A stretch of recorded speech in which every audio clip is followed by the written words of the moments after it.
Ladies and gentleman, ಕಣ್ಣು ಹಾಯಿಸಿದಲ್ಲೆಲ್ಲ ಪ್ರಕೃತಿ ಸೌಂದರ್ಯ, ಅತ್ಯಂತ ಶಾಂತ ಹಾಗೂ ನೆಮ್ಮದಿ ನೀಡುವ ಮರಗಳ ನೆರಳುಗಳು, ಸದಾ ಭಕ್ತಿ ಭಾವದಿಂದ ಹಾಗೂ ಯಾವುದೇ ಜಾತಿ ಮತಗಳ ಭೇದ ಭಾವ ಇಲ್ಲದೆ ಎಲ್ಲರಿಗೂ ಕೂಡ ಸದಾ ಪ್ರವೇಶವಿರುವಂಥ ದಕ್ಷಿಣ ಕನ್ನಡ ಜಿಲ್ಲೆಯ ಬೆಳ್ತಂಗಡಿ ತಾಲೂಕಿನ ಕೊಕ್ಕಡ ಸಮೀಪವಿರುವಂಥ ಸೌತಡ್ಕ ಶ್ರೀ ಮಹಾಗಣಪತಿ ಕ್ಷೇತ್ರವು ಅತ್ಯಂತ ವಿಶಿಷ್ಟವಾದ ಮತ್ತು ಪವಿತ್ರವಾದ ಪುಣ್ಯಕ್ಷೇತ್ರ.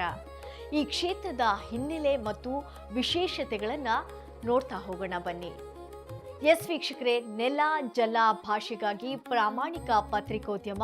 ನೀವು ನೋಡ್ತಾ ಇದ್ದೀರಾ ಫೋಕಸ್ ಟಿವಿ. ನಾನು ರೂಪಲತಾ.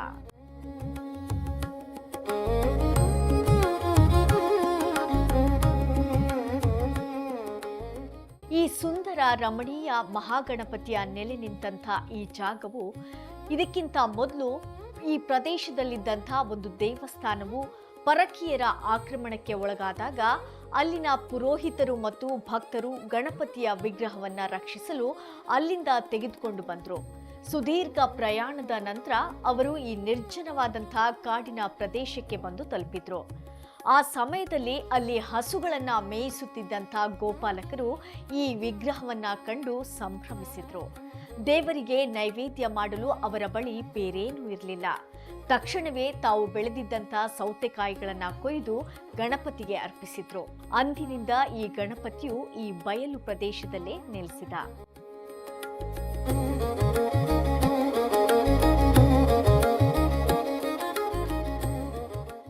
ಸೌತೆ ಅಂದ್ರೆ ಸೌತೆಕಾಯಿ, ಅಡ್ಕ ಅಂದರೆ ಮೈದಾನ ಎಂದು ಅರ್ಥ ನೀಡ್ತದೆ. ಅಂದು ಗೋಪಾಲಕರು ಸೌತೆಕಾಯಿ ಅರ್ಪಿಸಿದ ನೆನಪಿಗಾಗಿ ಈ ಜಾಗಕ್ಕೆ ಸೌತಡ್ಕ ಎಂಬ ಹೆಸರು ಬಂದಿತು. ಸೌತಡ್ಕ ಗಣಪತಿ ದೇವಸ್ಥಾನವು ಇತರ ದೇವಸ್ಥಾನಗಳಿಗಿಂತ ಭಿನ್ನವಾಗಿದೆ.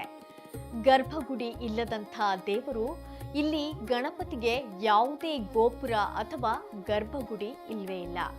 ಪ್ರಕೃತಿಯ ಮಡಿಲಲ್ಲಿ ವಿಶಾಲವಾದಂಥ ಆಲದ ಮರದ ಕೆಳಗೆ ಮುಕ್ತವಾಗಿ ನೆಲೆಸಿದ್ದಾನೆ.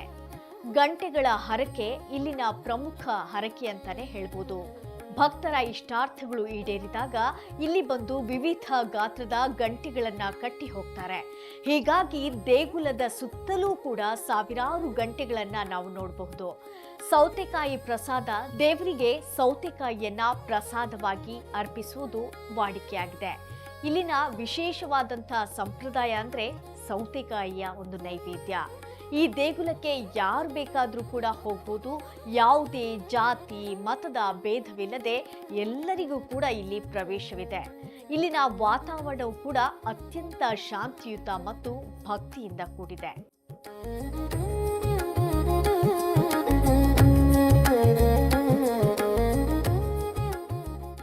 ಈ ಕ್ಷೇತ್ರಕ್ಕೆ ಪ್ರತಿನಿತ್ಯ ಸಾವಿರಾರು ಭಕ್ತರು ಬಂದು ಮಹಾಗಣಪತಿಯ ದರ್ಶನ ಪಡಿತಾರೆ. ಹಾಗೂ ಸಂಕಷ್ಟಹರ ಚತುರ್ಥಿ ಮತ್ತು ಗಣೇಶ ಚತುರ್ಥಿಯಂದು ಇಲ್ಲಿ ವಿಶೇಷ ಪೂಜೆಗಳು ಕೂಡ ನಡೀತವೆ. ಈ ದೇಗುಲವು ದಕ್ಷಿಣ ಕನ್ನಡದ ಬೆಳ್ತಂಗಡಿಯಿಂದ ಸುಮಾರು 20 ಕಿಲೋಮೀಟರ್ ಮತ್ತು ಕೊಕ್ಕಡದಿಂದ 3 ಕಿಲೋಮೀಟರ್ ದೂರದಲ್ಲಿದೆ. ನಂಬಿದ ಭಕ್ತರ ಕಷ್ಟಗಳನ್ನು ದೂರ ಮಾಡುವಂಥ ಈ ಬಯಲು ಗಣಪತಿ ದಕ್ಷಿಣ ಕರ್ನಾಟಕದ ಪ್ರಮುಖ ಧಾರ್ಮಿಕ ಕೇಂದ್ರಗಳಲ್ಲಿ ಒಂದಾಗಿದೆ. ಎಸ್ ವೀಕ್ಷಕರೇ, ಇದಾಗಿತ್ತು ಇವತ್ತಿನ ದೈವಿ ವಿಶೇಷ.